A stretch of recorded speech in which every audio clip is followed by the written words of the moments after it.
Kilometre से दुमका जिले से चल के आए हुए अमित मंडल जी के अगुवाई में जितने भी साथी हैं उनको मेरी तरफ से खतिहानी जोहार सबसे पहले उनको इसलिए करूंगी क्योंकि ये जुनून और ये जज्बा किसी किसी में होता है, सब में नहीं होता है।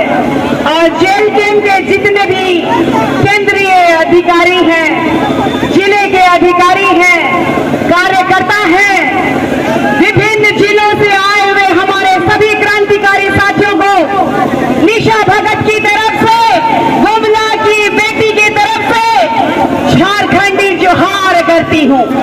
आवाज नहीं आ रही है? जोहार जोहार। चूंकि हम सभी जानते हैं कि वर्तमान में एक आदिवासी की सरकार है, वर्तमान में एक आदिवासी बेटा का सरकार है। हमने एक भरोसा जताया था कि हमारे आदिवासी बेटा के रहते हम जल जंगल जमीन अपना खतियान बचा पाएंगे। लगातार इस महागठबंधन की सरकार ने 1932 का खतियान लागू करेंगे कहा, लेकिन सिर्फ और सिर्फ ये जुमला निकला। ये हाय रे दोगली सरकार, हाय रे ये दोगली सरकार, ये अबुआ सरकार नहीं, ये बबुआ सरकार है। ये बबुआ सरकार कैसे है? हेमंत सोरेन जी शिबू सोरेन जी के बबुआ है, कल्पना सोरेन जी के गोदी के बबुआ है, लेकिन इस झारखंड के बबुआ साबित नहीं हो पाए। वो यहाँ के जल जंगल जमीन को बेच रहे हैं, यहाँ की माटी का सौदा कर रहे हैं, यहाँ की जमीन का सौदा कर रहे हैं। पूरा झारखंड जानता है कि इस सरकार में सबसे ज्यादा करप्शन है। यहाँ के आईएएस अधिकारी को यहाँ की सरकार से डर नहीं है, एक ब्लॉक का कर्मचारी को भी यहाँ से डर नहीं है सरकार से।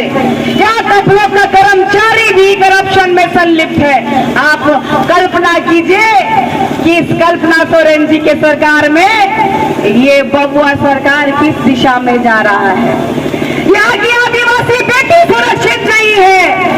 यहाँ की आदिवासी बेटियों के साथ रेप दुष्कर्म करने का प्रयास किया जाता है तो माननीय मंत्रियों द्वारा दुष्कर्म करने का प्रयास में मृतक परिवार को यहाँ मुआवजा दिया जाता है।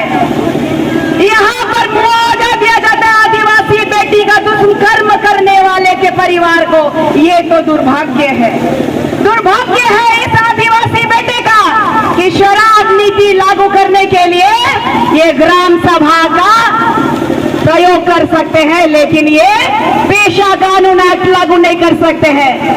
पेशा कानून एक्ट ग्राम सभा अगर लागू हो जाएगा तो ना बालू उठा पाएंगे, ना कोयला उठा पाएंगे, ना जमीन 1 इंच बेच पाएंगे। जमीन दलाली में, जमीन करप्शन में जेल गए थे ना हेमंत बाबू। हेमंत बाबू जेल कहाँ गए थे? जमीन घोटाला में ना, हाँ कि नहीं?